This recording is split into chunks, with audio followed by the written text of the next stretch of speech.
प्रिव्रत कह रहे हैं, धिक्कार है हमारे ज्ञान को।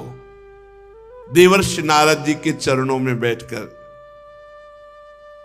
देवर्षि नारद जी ने कहा, तुम विवेकवान पुरुष हो, तुम्हारी सोई हुई विवेक वृत्ति पुनः जागृत हो गई है। त्याग करो तत्काल सारे संसार के इस राज्य पाठ का, मोह का, राग का, भोग का। जैसा आदेश हुआ उसी समय सारी पृथ्वी के आदि सम्राट महाराज मनु के पुत्र प्रिव्रत जी ने अपने पुत्रों में राज्य लक्ष्मी को बांट दिया और मानो मर गए हों ऐसे मृत तुल्य होकर के, घोर वैराग्य धारण करके नारद जी के बताए हुए मार्ग से पुनः अपने स्वरूप की तरफ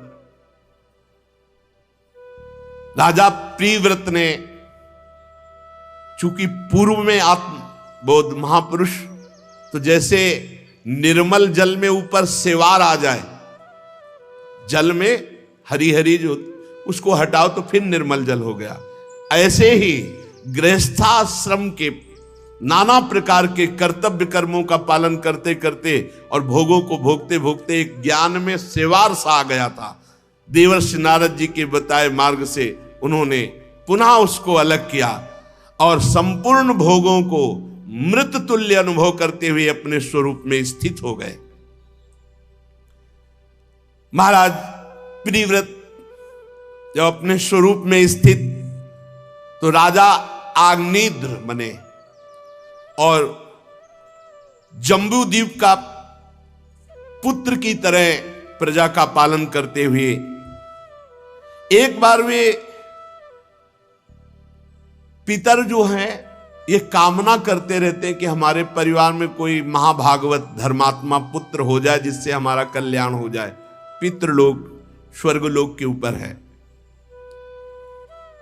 तो पितृलोक की कामना से सतपुत्र प्राप्ति के लिए पूजा की सब सामग्री जुटाई और मंदराचल की घाटी में तपस्या करने लगे महाराज आग्नेय। जब कोई तपस्या करता है सही ढंग से, तो उसके पास उसकी तपस्या को नष्ट करने के लिए माया भेजी जाती है। अब जैसे कह दे कि अब क्यों ऐसा नहीं सुनने को मिलता कि रंभा आ रहे हैं, पूर्व चित्ती आ रहे हैं, मेनका आ रहे हैं, जरूरत है नहीं।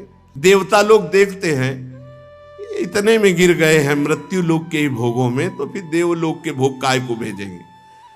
जब ये अपनी कठोर तपस्या में संलग्न हुए महाराज आग्नेय,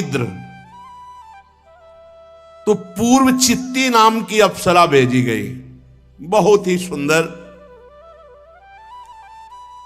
आग्नेय जी जहां तपस्या कर रहे थे, मंदराचल की घाटी बड़ी रमणीय थी, एकांत स्थल। अब वो अपने गायकों के साथ आई, बड़े सुंदर सुंदर गीत गाए जा रहे हैं, वाद्य बज रहे हैं। अब उसने नृत्य गान आदि के द्वारा उनका ध्यान भंग किया महाराज आग्नेय का। समाधि योग में स्थित उन्होंने आंख खोली तो सामने दिखाई दी मानो नवीन कमल की कली, ऐसे सुंदर नेत्र और दिव्य एक अप्सरा। महाराज समाधि में थे, आंख खुली तो समाधि को भूल गए कि कहां समाधि में थे। सामने जो ही पूर्व चित्ती अप्सरा को देखा भूल गए। वही विलासपूर्ण गति, क्रीड़ा, चापल्य, लज्जा, विनय युक्त चितवन। कामदेव ने देखा कि बढ़िया अवसर है। क्या बढ़िया अवसर है? अप्सरा को नीचे से ऊपर तक देख रहे हैं, समाधि में थे, संभलने का होश अवसर नहीं दिया जाता, होश नहीं दिया जाता। कामदेव ने अपने फूलों के बाण संधान करके, अब तो महाराज ने इशारा किया, डरो मत, दूर क्यों, नजदीक आ जाओ।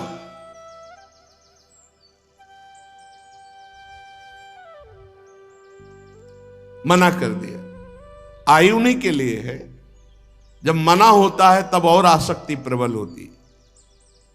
उठ खड़े हुए और इतने आसक्त चित्त एक दृष्टि में हो गए कि उन्होंने कहा, का त्वं चिकीर्षसि च किम मुनिवर शैले मायासिका भगवत पर देवताया विज्ञे बिभर्षि धनुषी सुहृदात् मनोर्थे किम वा मृगान मृगय से विपिने प्रमत्तान। मुनिवर तुम कौन हो? उनको लगा कि ये कोई ऋषि है आए हुए। तुम हमारे इस तपोस्थली में क्या करना चाहते हो? नहीं नहीं, तुम मुनि तो नहीं हो। तुम कहीं हमारे भगवत पर देवताया मायासिकापि, परम देवता मेरे भगवान श्री हरि की कोई माया तो नहीं हो? अच्छा, ये तुमने जो भौहों की कमान चढ़ाकर और नेत्रों के बाण हमें लगता है तुम हमारा शिकार करने तो नहीं आए हो। ये तुम्हारे 2 बाण पहने पहने मेरे हृदय में लग रहे हैं, इसका मतलब तुम शिकार करने आए हो हमारा। वैसे तो सराहनीय पराक्रम है आपका। अभी आपने कुछ कहा नहीं, लेकिन मैं घायल हो चुका हूं। कौन हो तुम? मैं तुम्हारी स्तुति करता हूं, तुम हमसे बात करो। फिर भी वो नहीं बोली। तो बोले, ब्रह्मन ये तुम्हारे चरण और चरणों में ये जो आवाज आ रही है नूपुरों की, ये तो ऐसा लग रहा है कि जैसे कोई पक्षी कलरव कर रहा हो। फिर पूरे अंग प्रत्यंगों का वर्णन करते हैं और कहा, प्रभु, अब प्रभु को भूल गए। प्रभु, हमारा चित्त क्षुब्ध हो रहा है, तुम्हारे शरीर से बड़ी सुगंध आ रही है। तुम कौन सा भोजन करते हो? हमें लगता है कि तुम केवल घी या हवन सामग्री, क्योंकि ऐसी सुगंध आ रही है। तो तुम कोई भगवान की कला तो नहीं हो। ये मेरा मन मथता चला जा रहा है। और ये अनुचर कौन है तुम्हारे साथ? श्री सुखदेव जी कहते हैं, महान तपस्वी आग्नेत्र जी जब ऐसी प्रार्थना कर रहे थे तो उस अप्सरा ने उसी समय उनसे संभाषण किया और धीरे धीरे बात करते करते महाराज को अपने अधीन कर लिया। और कई हजार वर्ष तक उनको सुध नहीं आने दी।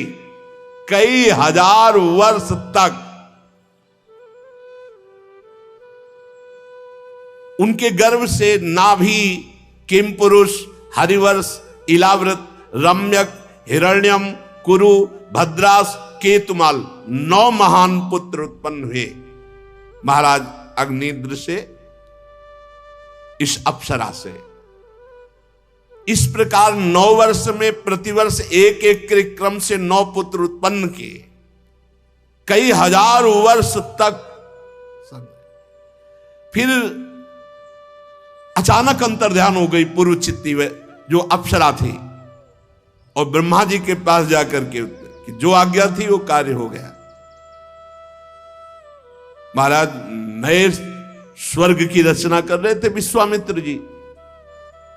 मेनका जी, इनको लगाव नहीं होता, आसक्ति नहीं होती इनके हृदय में किसी के प्रति प्रेम नहीं होता।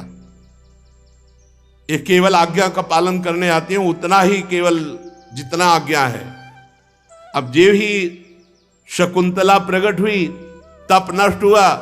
अभी विश्वामित्र जी समझ भी नहीं पाए थे, अंतर्ध्यान हो गई। भगवान की विचित्र माया।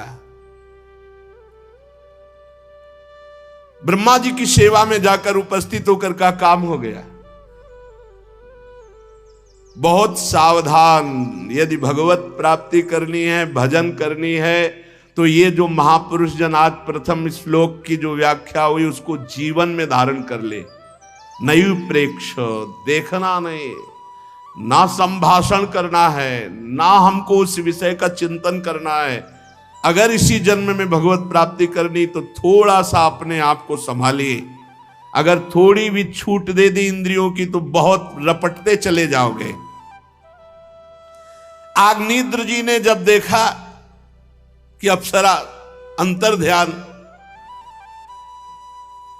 अब कुछ अच्छा नहीं लगा, तब फिर वही तपस्या याद आई। तो जो 9 पुत्र हुए उनको जम्बू द्वीप के 9 विभाग करके अलग अलग राजा बना दिया और आप वही फिर समाधि में पहुंच गए।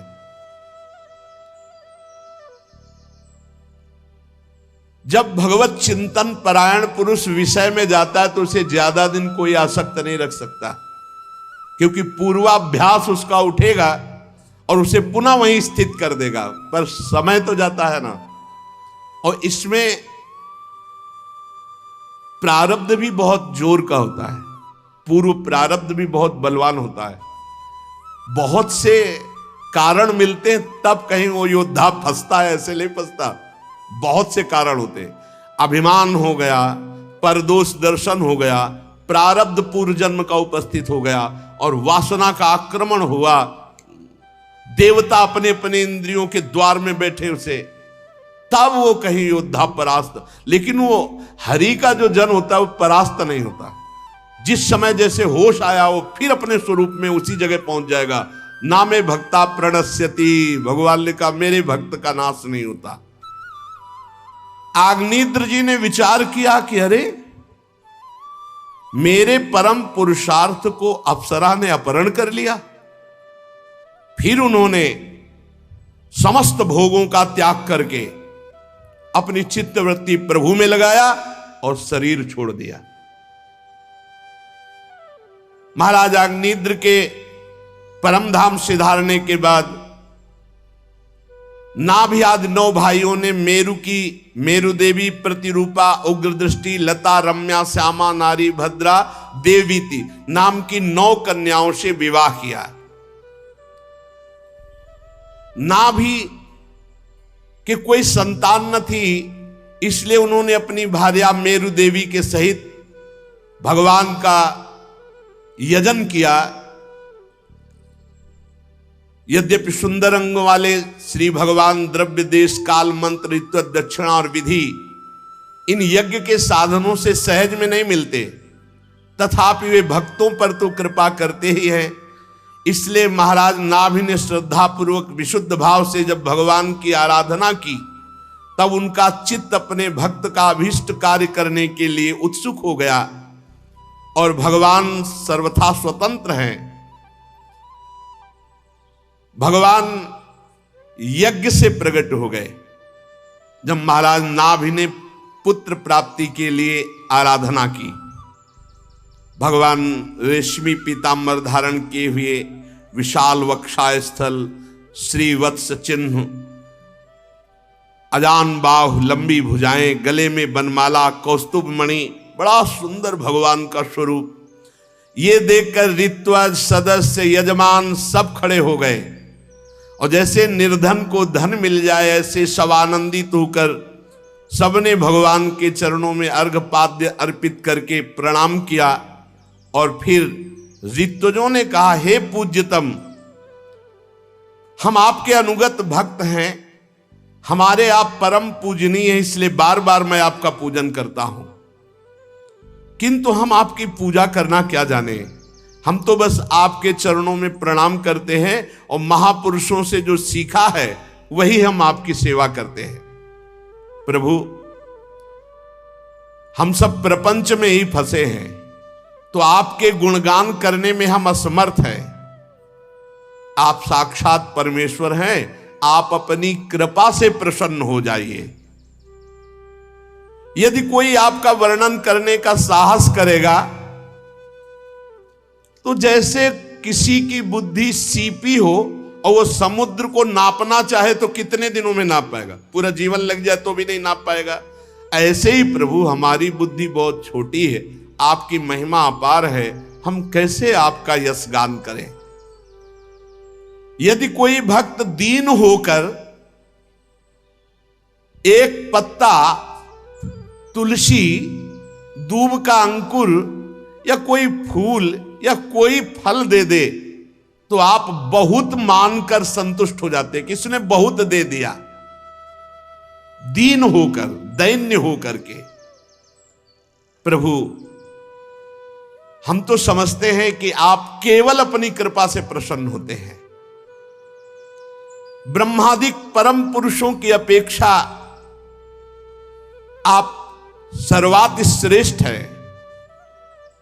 हे यज्ञ पुरुष, हमने तो बुलाया भी नहीं हो, आप करुणावश आ गए हैं। ये आपकी अहेतुकी कृपा है। पूज्यतम, हम सबसे बड़ा वरदान ये पा गए कि ब्रह्मादिक के वरदायक आपका दर्शन पा गए। हमारे नेत्र सफल हो गए, हमारा जन्म लेना सफल हो गया। नेत्र की सफलता, जन्म लेने की सफलता, भगवान का साक्षात्कार।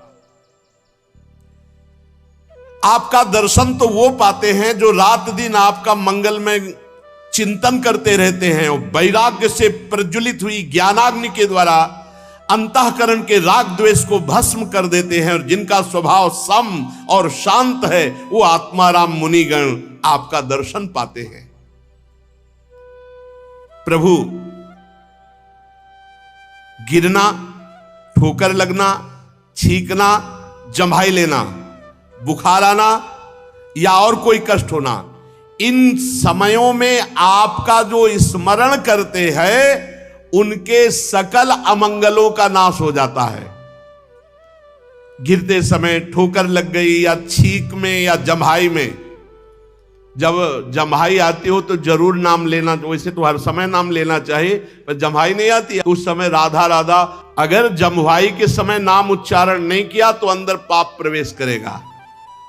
राम राम कही जे जमुहाही, तिन्हि न पाप पुंज समूहाही। अगर आप ऐसे ही करते तो बेमतलब में पाप अंदर जा रहे। राधा राधा बोलो, कृष्ण कृष्ण बोलो। देखो क्या कह रहे, गिरते समय अचानक राधा, ठोकर लगते समय राधा, छींक आवे तो राधा, जम्हाई आवे तो राधा, बुखार में है तो राधा, या कोई भी दुख है तो राधा। उसका परम मंगल हो जाता है, उसका अनिष्ट नहीं होता। आहा, हे प्रभु, भक्तवत्सल, दीन बंधु, एक प्रार्थना और है। प्रभु, कोई ऐसी वस्तु नहीं त्रिभुवन में जो आप दे न सके, फिर भी आपसे कुछ मांगना ऐसा है जैसे चक्रवर्ती सम्राट से भूसा मांगना।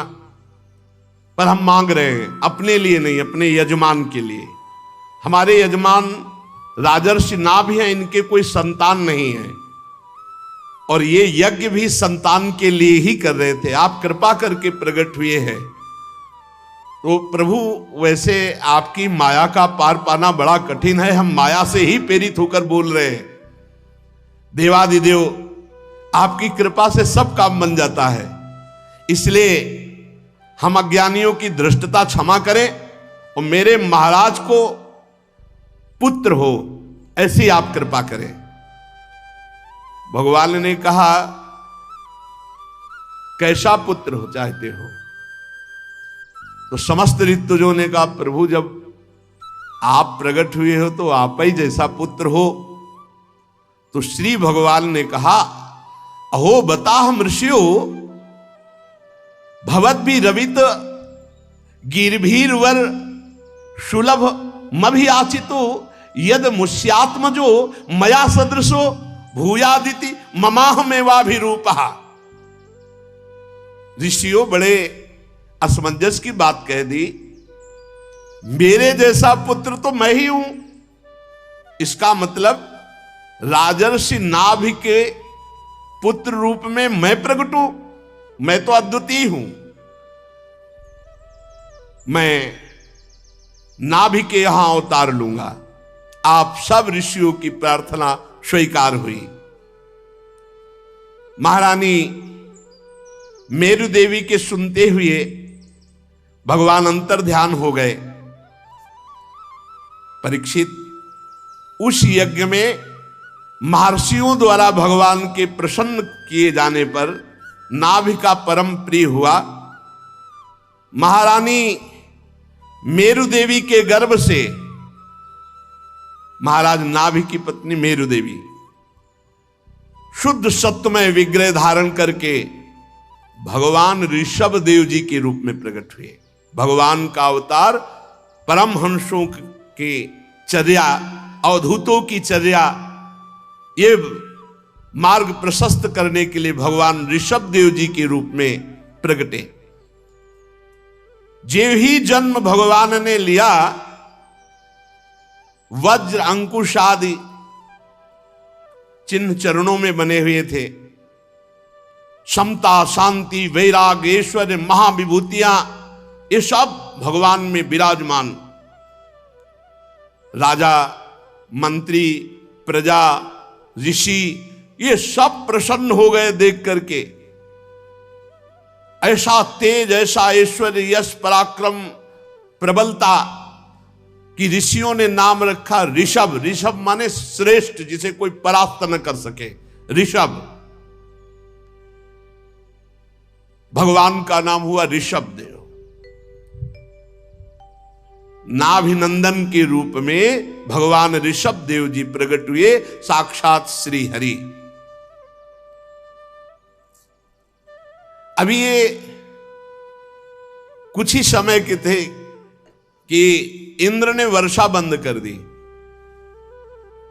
तो उन्होंने पिताजी से कहा, आप चिंता मत कीजिए, और अपनी योग माया से इस भारतवर्ष का नाम पहले अजनाब वर्ष था, अजनाब वर्ष, खूब वर्षा करवाई। पूरी प्रजा को सुखी देखकर नाभि जी बड़े प्रसन्न हुए कि हमें महायोग पति भगवान श्री हरि पुत्र रूप में प्राप्त हुए हैं। खूब लालन पालन किया। उनके सौभाग्य का क्या वर्णन, जिनके भगवान पुत्र बने हों। जब और थोड़ा सयाने हुए भगवान ऋषभ देव जी, तो देखा संपूर्ण प्रजा स्वाभाविक भगवान ऋषभ देव जी से प्रेम करती है। तो राज्य अभिषिक्त चक्रवर्ती सम्राट पद पर ऋषभ देव जी को, और हाथ जोड़कर प्रार्थना की कि प्रभु हमारा काम हो गया। और अपनी पत्नी मेरु देवी को लेकर बद्रिका आश्रम गए, और वहां ये पहले समाधि में थे, अब फिर समाधि में। यही देखो, शास्त्र देखो, पहले भगवत चिंतन परायण, फिर माया में, गृहस्थी धर्म में, फिर भगवत चिंतन परायण। पत्नी सहित बद्रिका आश्रम, वहां जाकर के भगवत समाधि में स्थित हो गए और अपने शरीर का त्याग कर दिया। भगवान श्री हरि के रूप में नर नारायण की आराधना करते हुए उन्हीं के स्वरूप में लीन हो गए। इनके सौभाग्य का वर्णन कौन कर सकता है, जिनके पुत्र रूप में भगवान श्री हरि ऋषभ देव जी के रूप में प्रकट हुए। भगवान ऋषभ देव जी इस अजनाब वर्ष, ये जो अजनाब आज भारतवर्ष कहा जाता है, इसका नाम पूर्व में अजनाब खंड, अजनाब वर्ष, गुरु वरण किया, गुरुकुल का सेवन किया, फिर गुरुदेव से शिक्षा प्राप्त करके गुरु दक्षिणा दी। ये पूर्व में विधान था गुरु दक्षिणा देने का। अगर गुरु दक्षिणा नहीं दी गई तो उसकी शिक्षा दीक्षा पूर्ण नहीं मानी जाती। पूर्ण तभी मानी जाती थी जब गुरु दक्षिणा या गुरु कह दे कि हमें नहीं चाहिए, नहीं तो गुरु के मांगे हुए के अनुसार। ऐसा महाभारत में कई जगह पाया गया कि जाओ तुम गुरु माता से पूछ लो क्या गुरु दक्षिणा। गुरुदेव को यथोचित गुरु दक्षिणा देकर गृहस्थाश्रम में प्रवेश करने की आज्ञा ली। पहले गुरुकुलवास, गुरु शिक्षा दीक्षा, फिर गुरु दक्षिणा देना, फिर गुरु गृहस्थाश्रम में गुरु आज्ञा से प्रवेश। फिर देवराज इंद्र की कन्या जयंती से भगवान ऋषभ देव जी का विवाह हुआ। श्रौत स्मार्त दोनों प्रकार के शास्त्रोपदिष्ट कर्मों का आचरण करते हुए जयंती से अपने समान गुण वाले 100 पुत्र उत्पन्न किए। उन 100 पुत्रों में सबसे बड़े पुत्र थे महायोगी भरत जी, जो कई बार उदाहरण में आते रहते हैं, जड़ भरत रूप में या भरत रूप में। सबसे अधिक गुणवान और महिमाशाली भरत जी बड़े पुत्र थे। उन्हीं के नाम से इस अजनाब खंड का नाम भारतवर्ष हुआ, महायोगी भरत जी के नाम से। उनसे छोटे थे कुशावर्त, इलावर्त, ब्रह्मावर्त, मलय, केतु, भद्रसेन, इंद्रस्प्रक, विदर्भ और कीकट। ये 9 राजकुमार शेष 90 भाइयों से बड़े एवं श्रेष्ठ थे। इनसे जो छोटे थे वो बहुत बड़े योगीश्वर हुए। 9 कवि, हरि, अंतरिक्ष, प्रबुद्ध, पिप्पलायन, आविर्होत्र, द्रुमिल, चमस, करभाजन। ये भागवत धर्म से युक्त महायोगी परमहंस सन्यासी, जो आगे 11 स्कंद में इनके उपदेश सुनने को मिलेंगे। इनसे छोटे जो 81 पुत्र थे, पिता की आज्ञा पालन करने वाले, अति विनीत महान वेदज्ञ, निरंतर यज्ञ करने वाले, ये ब्राह्मण रूप होकर पुण्य कर्मों का, यज्ञों का अनुष्ठान करने वाले हुए। बड़े भरत जी, उनसे 9 ये जो कुशावर्त, इलावर्त, ब्रह्मावर्त, मलय, केतु, भद्रसेन, इंद्रस्प्रक, विदर्भ, कीकट 90 हो गए। उनसे 9 कवि जी, हरि जी, अंतरिक्ष जी, प्रबुद्ध जी, पिप्पलायन जी, आविर्होत्र जी, द्रुमिल जी, चमस जी, करभाजन जी। फिर उनसे छोटे 81 जो है ये अपनी महिमा से युक्त ब्राह्मण हो गए। ये निरंतर यज्ञ और भगवान की आराधना में मगन रहने वाले हुए। भगवान ऋषभ देव जी सर्वतंत्र स्वतंत्र परमात्मा हैं। उनको कोई माया या कोई प्रपंच या गृहस्थी थोड़ी फंसा सकती है। शम, शांत, सुहृद, कारुणिक, धर्म, अर्थ, यश, संतान, भोग, सुख, मोक्ष, सुख, ये सब साधक के लिए हैं। भगवान तो परमात्मा स्वरूप हैं। फिर भी उन्होंने गृहस्थ में रहकर कैसे महापुरुष गृहस्थ का सेवन करते हैं दिखाया। भगवान सब कुछ जानते हुए भी जो ब्रह्म ऋषि जन उनकी आज्ञा के अनुसार चलते हैं, जैसी वो विधान बताते हैं वैसे ही भगवान करते ऋषभ देव जी। द्रव्य, देश, काल, आयु, श्रद्धा, ऋत्वज सब उन्हीं से हैं, पर जैसा आदेश ब्रह्म ऋषि जन करते वैसा स्वयं भगवान करते। ये आचरण है। वैसे भी रामावतार, कृष्णावतार सब में देखो भगवान गुरुजनों के चरणों का आश्रय लेते, उनकी आज्ञा के अनुसार चलते हैं। भगवान ऋषभ देव जी अपनी प्रजा को पुत्रवत सुख प्रदान कर दे और सबको ये बताते कि आकाश कुसुम के समान संसार है।